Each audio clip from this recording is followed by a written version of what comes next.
Good afternoon, everyone. Welcome to the next session. And we are at Workshop W5, and we have a very exciting speaker who will be speaking on aging gracefully, the Ikigai way. I think some of you have heard about Ikigai from many of talks on this that's been going on for the past decade. It's a movement. It's originating in Japan. I think there are certain concepts that marry very well with the way that we want to think about positively aging, and therefore, it is basically a part of how we live our lives and how we need to sort of think towards. And hopefully this will guide us towards a more holistic, healthy aging perspective. Just a little bit about our speaker. Due to unforeseen circumstances, unfortunately, she won't be attending for the live Q&A, but I hope to moderate some important concepts as well as carry on the discussion after this, should you wish to. Ms. Chen Li is a community pharmacist and founder of Health Happiness Network in Penang. Now, she's more importantly, we invited her as a speaker here because this was something that she did out of her own initiative, and she's been quite a leading voice in this in the community in Penang, and we really appreciate her participation in our conference. She graduated from USM with a Bachelor of Science in Pharmacy honors in 2003. She also obtained an MSc in Clinical Pharmacy with the thesis entitled Potentially Inappropriate Medication Use Amongst Older Residents at Penang Nursing Homes. And after 14 years of working in a public institution in Singapore, she came home, and now she is specializing in ambulatory care and geriatric pharmacy back in her hometown of Penang. And although she's a very young and beautiful lady, she's decided to semi-retire while working on her Ikigai to develop retirement culture-related projects. She founded a company called Health Happiness Network. I think that's such a great name. And it's with the aim to grow a meaningful retirement culture in Penang, focusing on 3 areas, namely active lifestyle, lifelong learning, and contribution to the community. So this is something that, we're so proud to sort of hear going on. And I think she'll be one of the key people to actually work towards the discussion about creating an age-friendly city within Penang. Now, with her numerous supportive collaborations, she also pioneered the Memory Cafe and the Silver Academy, a series of programs to promote lifelong learning for retirees. She came across the Ikigai culture during her visit to Kyoto, which has inspired her to infuse the Ikigai essence into her aging-related projects in Penang. So let's age gracefully, the Ikigai way, and I'd like to have a good time listening to Ms. Chen Li. Thank you very much. Konnichiwa. Good afternoon to all. Thanks to the organizer for inviting me to share my views on aging gracefully, the Ikigai. Indirectly revealing my age, I'm still more than a decade away from a regular retirement age of 58 years old. However, I love early planning. If I start now as a young retiree to develop a healthy retirement culture benefiting the seniors, the community will be ready in a decade from now. As we all know, Rome is not built overnight. A few years ago, I set on this path to develop a healthy retirement culture based on the Ikigai concept formulations, starting from my hometown in Penang. As widely known, Penang is always in the top 10 of the best retirement place on earth. We have the 5S, the sea, the sun, the sand, the slope, and the superb food. However, we are still not considered an age-friendly city based on the WHO framework. The WHO Age-Friendly Cities framework developed in the Global Age-Friendly Cities Guide proposes 8 interconnected domains that can help to identify and address barriers to the well-being and participation of older people. These domains overlap and interact with each other. For example, respect is reflected in the accessibility of public buildings and spaces, and in the range of opportunities that the city offers to older people for social participations, entertainment, volunteering, or employment. My effort to develop the Ikigai aging culture focus on two domains in social participation, respect, and social inclusion. Let's look back on how all this began, on what inspired me to develop my interest in this area of a purposeful retirement. What makes this project as my Ikigai for the next 2 decades? It all started in Kyoto, Japan. I was a hospital pharmacist in Singapore who went to Alzheimer's Disease International Conference to present papers in my research area in appropriate medication use in older people. I had a good tour in Kyoto too. Look at me posing as Mary Poppins at the Arashiyama bamboo forest. I'm sure all of us here miss traveling a lot, hopefully soon after this COVID era. Other than sightseeing, I was fortunate to experience memory cafe sessions at the conference. A memory cafe is a safe and comfortable space where caregivers and their loved ones with dementia can socialize, listen to music, play games, and enjoy other appropriate activities. It's a concept that has sprung up in most developed countries to provide mutual support and education in the area of dementia care. Some of the activities that I've experienced are watercolor painting, ikebana flower arrangement, babysitting dolls, caregiving experience supported by artificial intelligence, the robot. The experience I had in Japan gave me an awakening call on how I should plan my retirement. I imagined if I were to retire tomorrow, would I have a happy and supportive retirement culture and environment? The answer at that time was a big no. Hence, I should start doing something for the community in this aspect. As we all know, Japan is widely known as a super aging country with 1 in 5 population being 65 years old and above. Nonetheless, I found the older Japanese has a different approach in retirement. In fact, the word retirement doesn't really exist in Japan. They're always busy attending classes, gardening, and meeting friends. During my trip in Japan, I observed the local seniors closely. Here you have a group of seniors gathering at the park for a weekend hike. Another group of seniors were busy sketching and painting by the riverside. I wonder what's their secret until I stumbled upon this book in a local bookstore, which inspired my Ikigai to use the Ikigai concept to develop our local retirement culture. The Ikigai way of life is especially prominent in Okinawa, a group of islands in the south of mainland Japan.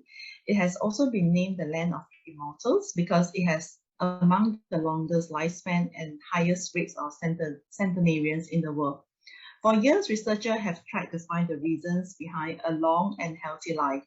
While the answer is likely a mix of good genes, diet, and exercise, studies have suggested that finding meaning in life is also a key component.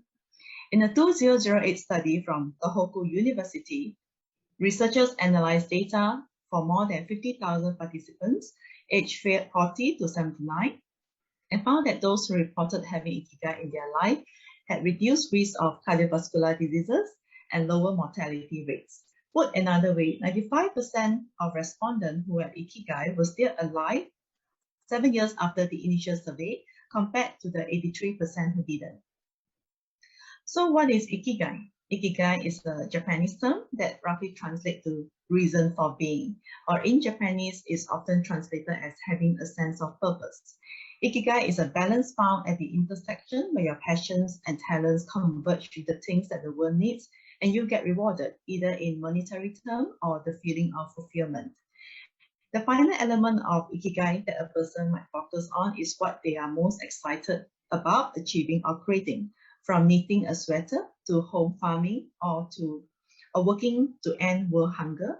These people are most energized by working towards their tangible vision of what they want to create.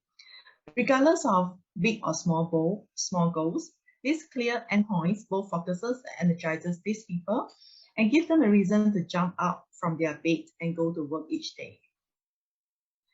There is no single way to find your Ikigai, but you can start by asking a few questions. What makes you happy? What are you good at? What and who do you value? What motivates you to get up in the morning?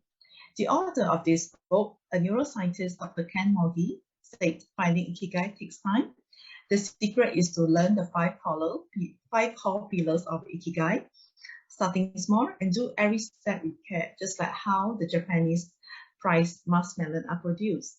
Release yourself by practicing self-acceptance. Instead of always fighting or comparing with others, focus on harmony and sustainability. Find joy in the small things.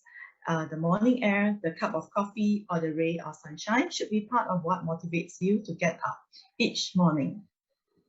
The final pillar is perhaps the most profound, to be in the here and now. It's important to focus on the present and practice mindfulness every day. The Japanese concept of Ikigai gained popularity as people start looking for meaning and fulfillment beyond wealth. There are many books on this topic interpreted by different authors. Yukari's interpretation is one of my favorites, with case studies from a range of people sharing their Ikigai, from athletes to writers and to business people. This book is about finding Ikigai, identifying your purpose or passions, and using this knowledge to achieve greater happiness in your life. Your Ikigai doesn't have to be some grand ambitions or highly noble life purpose. It can be something simple and humble, like attending to your garden or painting. This is not a one-size-fits-all book. Instead, Ikigai encourages you to look at the details of your life and appreciate everyday moments as you learn to identify your own personal Ikigai. To further illustrate examples of finding Ikigai in retirement, let me share some profiles of my senior teachers in my courses. These are a group of 4 retirees from Penang Chinese Brush Painting Society. They enjoy learning together in the class and became pretty skillful with art exhibition every year. I hired them as teachers for one of my courses under Civil Academy to teach other retirees. In the process, they were happy, sharing their skill, making new friends, looking forward to this weekly session, and at the same time, they earn some pocket money, a perfect win-win. This is another example of a flower arrangement class by a retiree. She's a retired teacher with a passion in flower arrangement. She contributes flower arrangement frequently to public events, an act of volunteerism, which is another important element in developing Ikigai. I hired her to conduct a class for my retirees. Everyone had a good time and a good laugh. All the senior students produced masterpieces, and this increased their confidence. One of them, with children working overseas, were in tears looking at the photos of her mom's work. And trust me, all girls, young and old, love flowers.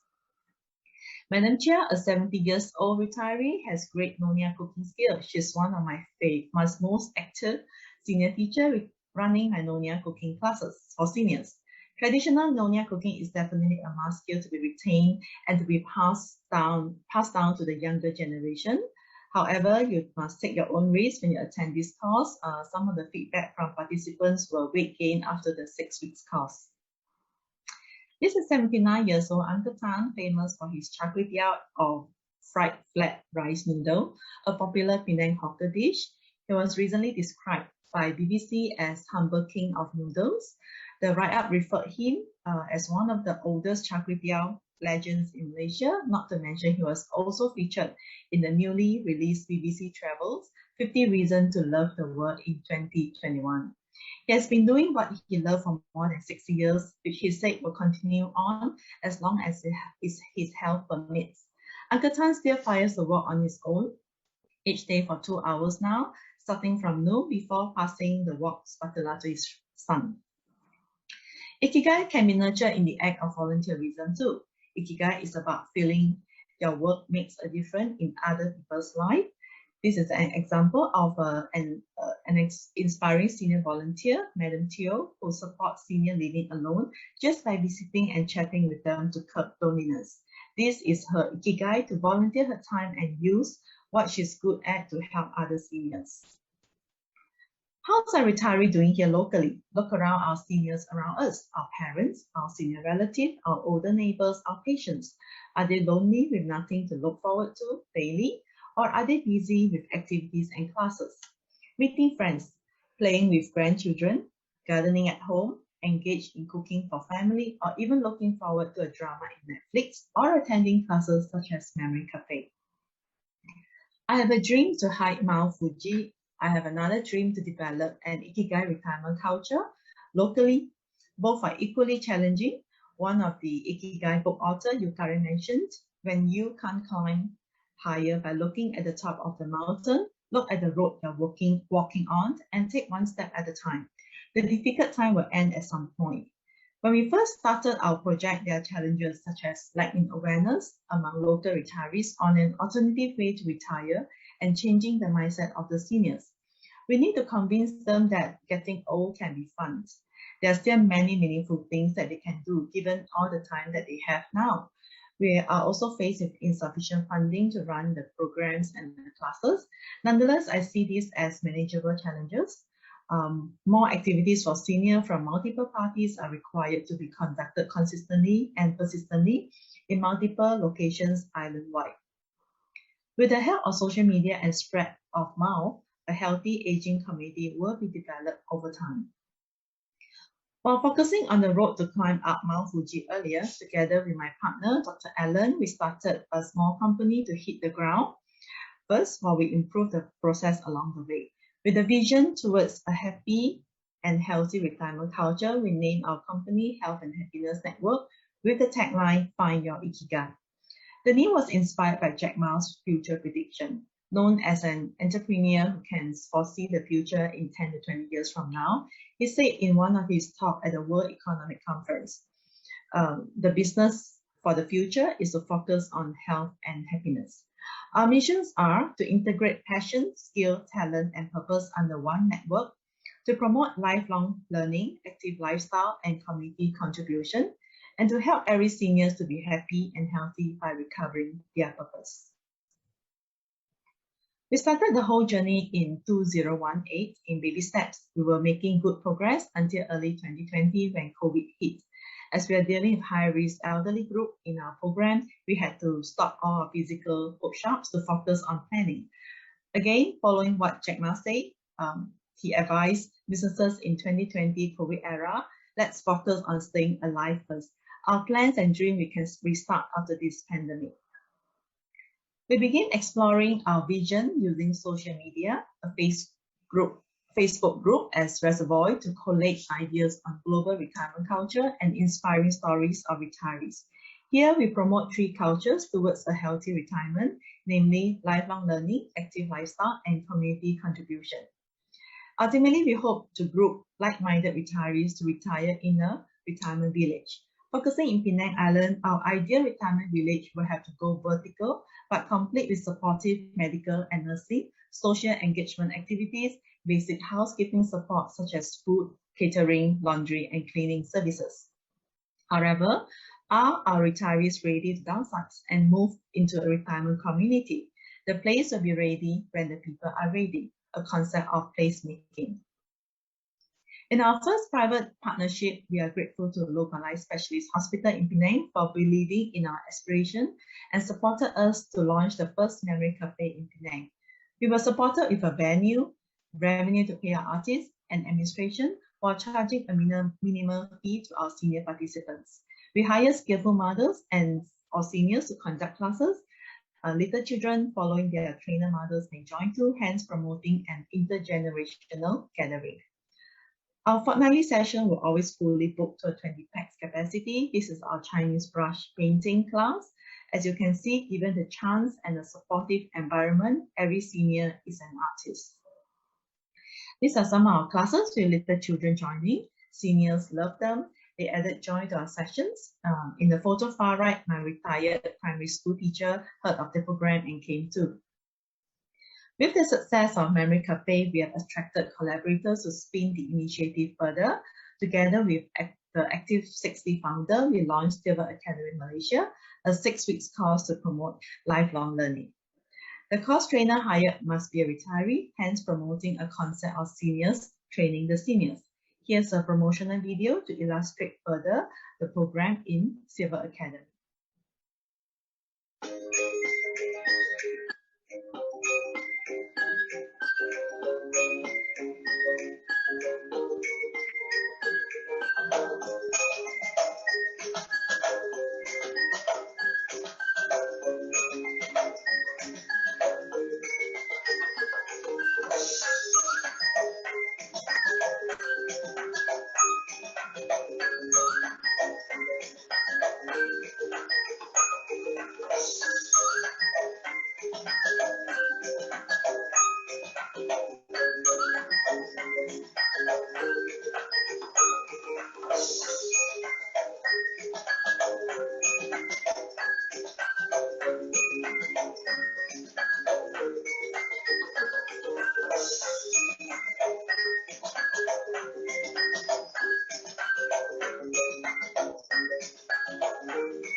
Sounds fun, right?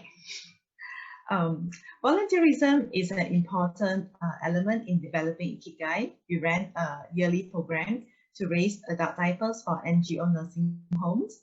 The half-day program usually begins with a talk by a geriatrician on topics related to older people, followed by a guided yoga session by a senior yoga teacher. The pack of diapers were used as props during the yoga session before donating to several NGO nursing homes. This program promotes healthy aging and community work. To reach out to the public other than social media, we participate in yearly Dementia Day public event to promote the importance of lifelong learning to stay active mentally and physically. There are many small booths for senior visitors to explore their interests and talents to begin a journey of nurturing their personal Ikigai. Developing an Ikigai retirement culture is a process. There's no objective measurements to determine the success in achieving this big goal. It's a lifelong process, just like the Ikigai concept, the philosophy itself. Start small, do it mindfully, be consistent and persistent.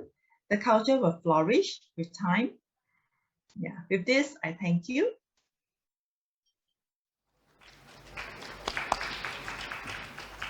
Thank you very much, Ms. Chen Lee.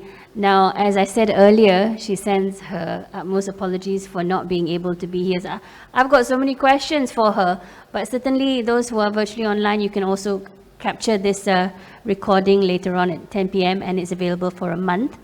And there's so many good things that are already happening around us, not just in Penang, but I'm sure in all your various states. So it's good to see how this is being coordinated and being planned out within communities. And I think this concept, for some of you may not be new, but just to sort of recap what she was saying a little bit, it's Ikigai being a reason for being, a sense of purpose, having 5 core pillars where you start small. So any idea, any initiative that we want to start within our own, whether our workplace, whether it's in our community, whether it's within our family or group of friends, is to start small and release yourself. Have self-acceptance that, life may be what it is. However, we can still make the positive side of things flourish. And for that, you need to have peace, harmony, and sustain that sense of well-being between ourselves. And look into the joy of small things. I remember looking at a small little pot that I Japanese roses I just put in the ground and it grew. And it just made me feel so complete for that small thing, despite all the stresses of the pandemic that we were facing at the time. And being in the here and now, because if we live in a fantasy world that's in the future or in the past, and that's not our reality, then we may be sorely disappointed if we not be present, meaning to ourselves, not be present to our family or friends, and not being, not listening to them, because being in the here and now means opening up yourself and being present within our situation. So from there, and you can tell I'm trying to fill in the airtime that we have. I'd like to invite any questions that you might have. I'll open it to the people that are here in the hall. Or you'd like to share something that you've done within, your own community that sort of falls in with this concept of Ikigai. Any questions?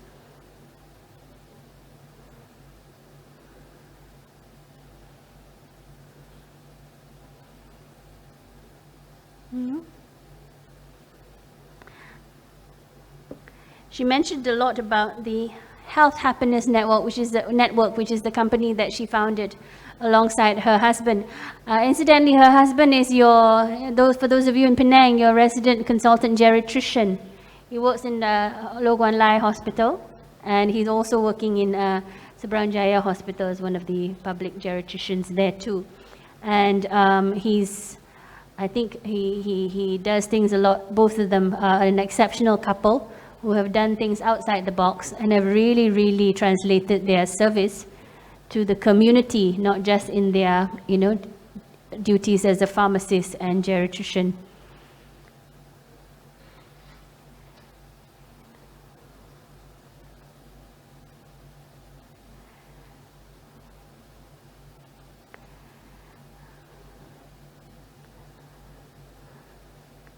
I'll just check whether there are any questions online.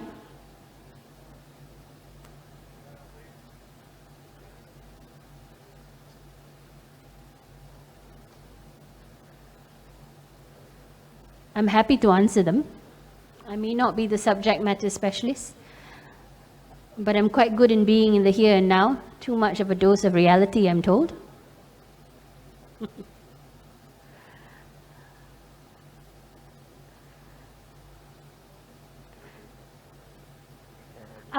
Okay, thank you very much.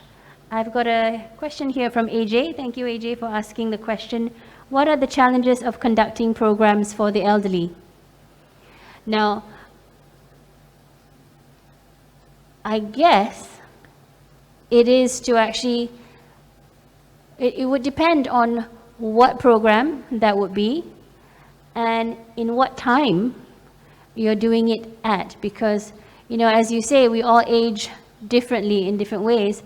So that program would need to be tailored to the differences in the physical and mental capacity of the older person.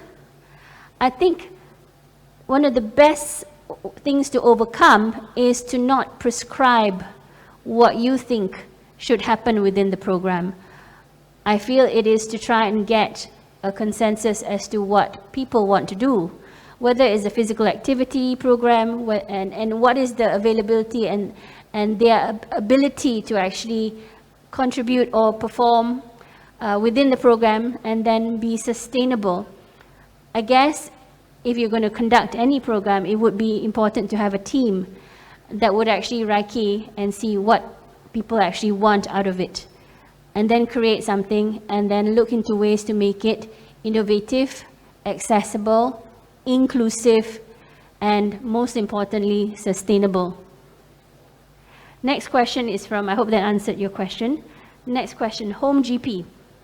Are the books available at the local bookstores? This is with regards to, I'm not quite sure. Home GP, I thought was a company that sort of prescribed a service, but I think this is with regards to the book. I'm not too sure about that, but I believe that it would be available online. And it is at the... Oh, it's at MPH bookstores, I'm told. Fantastic, thank you. Chan Zinying, thank you for your question. So the Penang's Women Development Corporation, PWDC. Can I have the contact of the Silver Academy? Okay, I think we would actually be able to get you to contact Ms. Chen Li, and if you look her up at the Health Happiness Network, you will have a email address for you to contact to ask for any further questions, and she would be able to get you in touch with Silver Academy, or look up Silver Academy. So PWDC, the Penang State Government linked company, currently the organization is helping the state government to develop healthy aging programs under funding. Yes, so this is important for you to get in touch with her. I have actually just before this conference, Madam Chan Zinying, we have actually just emailed YB Chongbei, who attended our opening ceremony. Now she's the EXCO member for social development in Penang. And she's actually invited our Malaysian Healthy Aging Society to contribute for this active aging program under Penang 2030 initiative. And I have also CC'd Dr. Alan Chung, and I'm sure he will also encourage his wife, Ms. Chen Li Li, to participate in this program. I'm sure there will be the big players here. So we hope to have a meeting with YB Chong Bay and the PWDC on the 28th of March. So I hope that answers your question. Ivy Chia has another question. What were the barriers, if any, in getting the concept across to the elderly? I guess I can't speak for Ms. Chen because, but with any sort of, in my experience of conducting any community programs, it is actually to try and get, the barriers might be accessibility. So if you're going to do any event, any program, to make sure that the environment that you hold it in, the parking, the issues of getting there, safety in terms of, the environment that doesn't, put the older person at risk of falling, etc., and make it easy to get to. Those would be the first steps in overcoming that barrier, because that will be an issue. And, of course, in our pandemic time, it is also important in establishing that this is somewhere that's safe. But the barriers, you said, in getting the concept of ikigai, sorry, that was the question. It's because it is a reason for being, a sense of purpose. Some of the barriers probably would be if the older person, either through their own experience, their own hardships, their own individual life, may already have a negative perception. Therefore, perhaps, because of that hardship and experiences that they've had, that their sense of purpose, because they're no longer working, maybe family are living away, there's an empty nest, that sense of purpose is no longer there.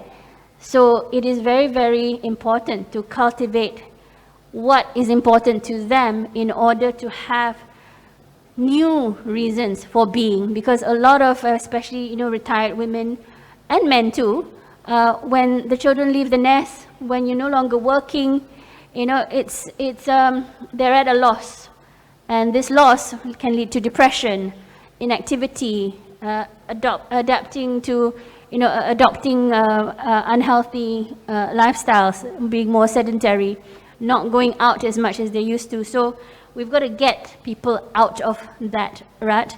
And one of the most important things is through the concept of healthy aging, through the concept ikigai, which is hand in hand, is to try and get, if you're in a community, if you know who in your community are socially isolated, living alone, having an empty nest, then we need to reach out.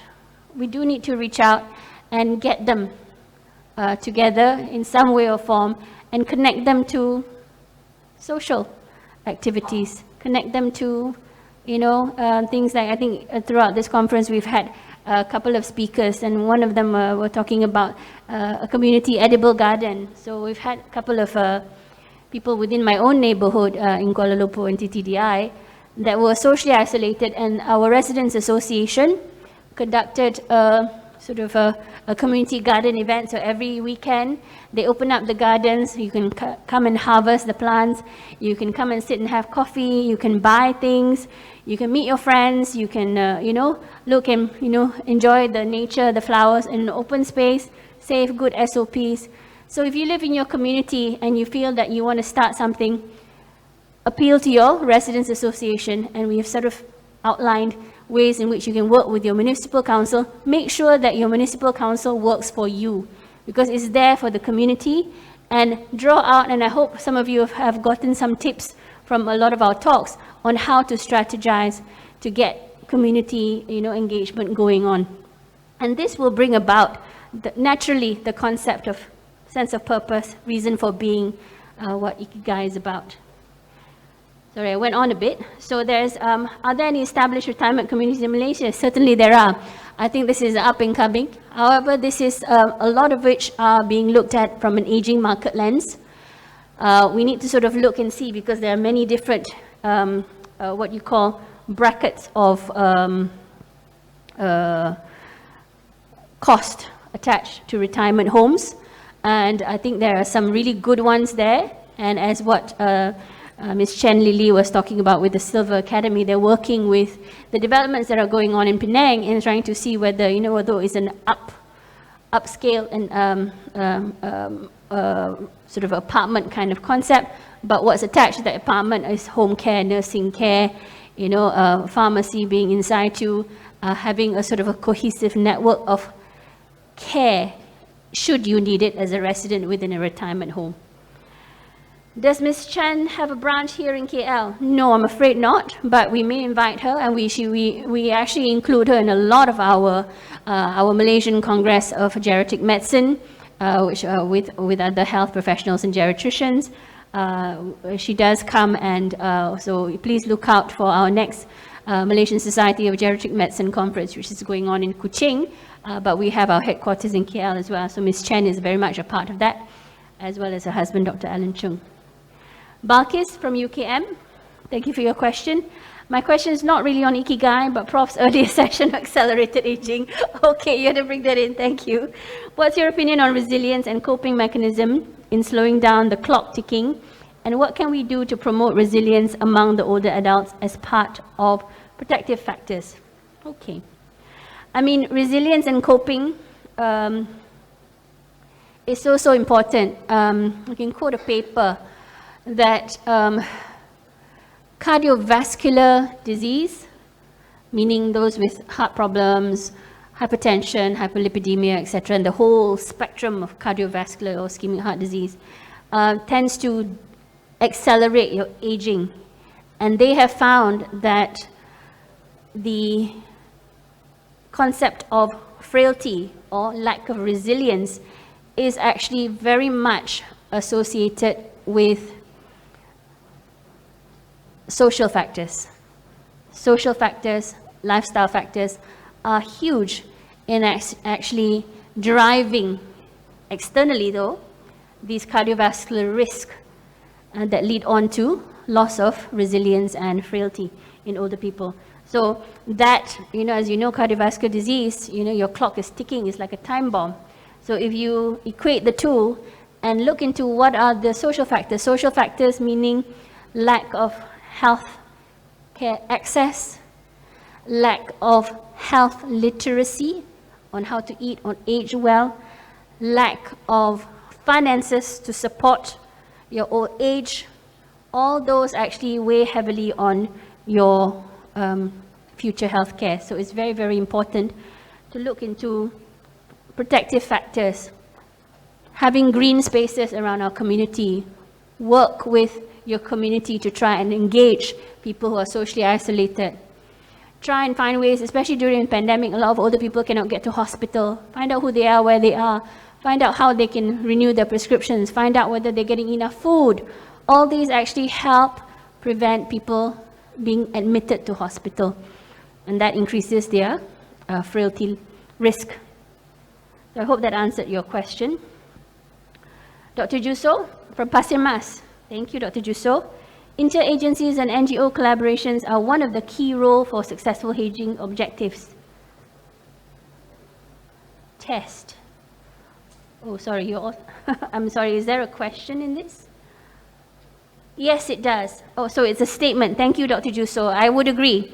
I definitely would agree, because I think as part of, I think my opening speech, we are ambitious in that we want to actually ensure that all the various moving and changing parts of our healthcare ecosystem work together. Because if we are doing things in silos and we're not collaborating, interagency, private, public sector, NGO collaborations, and having all the, you know, if you listen to Professor Regina's talk, that, you know, this is one of the ways that would actually help us move forwards to getting more staying power, more resilience within our older population to healthily age. Thank you. So you've got a question? Prof. Cheryl, good afternoon. Good afternoon. I want to ask you a question on your first lecture on accelerated aging. Okay. Actually, I noticed that on one of your slides, I saw that there is I'm not sure it is about shortening of the telomere or it's just a shortening telomere. Is it the telomere. ones? But anyway, there were one direction this way is accelerated aging, and this on the bottom is a blue one that's going this way is slowing down aging or all these things. So I noted that in the slowing down aging, there is written sex hormones. Yes, of course. In our community, there are people who use, there are medical practitioners who use hormones. So I seem to get the message that certain sex hormones slow down aging or kind of like, in the slide. Yeah. So was that, I think you may have caught the fact that it's more hormone regulation, sex hormones are also important, so meaning testosterone and estrogen. An imbalance in that leads to further sort of, development of the risk of cardiovascular disease, for example. An imbalance in the hormones increase your frailty levels for osteoporosis, fractures, falls, etc. So a hormone balance and of course the hormone regulation for it's all interrelated with diabetes and dementia as well. So hormones play an important role. Now, for your question with regards to how we use hormones, say, as a doctor, how would it apply it, as a GP, as a doctor who see say a 60-year-old lady or a 52-year-old lady who is just going into menopause? Okay. Would you say that we should start HRT? Okay, although I'm not a qualified gynecologist, I think with any start of any medication, be it hormones or otherwise, I think we have to assess the health status of the person. Now, without a doubt, HRT does help, but only for those who are actually going through symptoms. Because some women go through the climacteric stage quite breezily if they basically observe healthy aging. If they're eating well, they're moving, they're socially connected, they don't even have the symptoms. And therefore, it has in part to do with their lifestyle as well as good genes, I would say. So they don't have it. But some women suffer from it very badly. And if you look at that, as a general practitioner, as a physician, if you look at the person that you're going to prescribe the HRT to, I think we need to look into their cardiovascular risk, their probably their pre-diabetic risk, their metabolic syndrome risk, because if they are already going through the change, when women and men, as you know, their risk for for heart attacks and strokes, etc., becomes similar to men as soon as we reach menopause. So if they've already got pre-existing risk, it may be something that we need to actually look into it very seriously, not just the hormone side, but everything else, so that we reduce the risk for strokes, etc., in addition to balancing out hormones. Because sometimes when women are going through menopause, we just focus on the symptoms and the hormones, not realizing that the cardiovascular, the metabolic syndrome, all those issues that require them to lose weight, get moving, eat better, it's just as important as prescribing those hormones. So I hope that kind of answer. It's a balance. It's all a fine balance. Thank you, sir. Thank you for your question. And I think that was the bell to say that it's the end of the session. And thank you so much for joining in and for engaging me in the questions as well. Bye-bye. Thank you.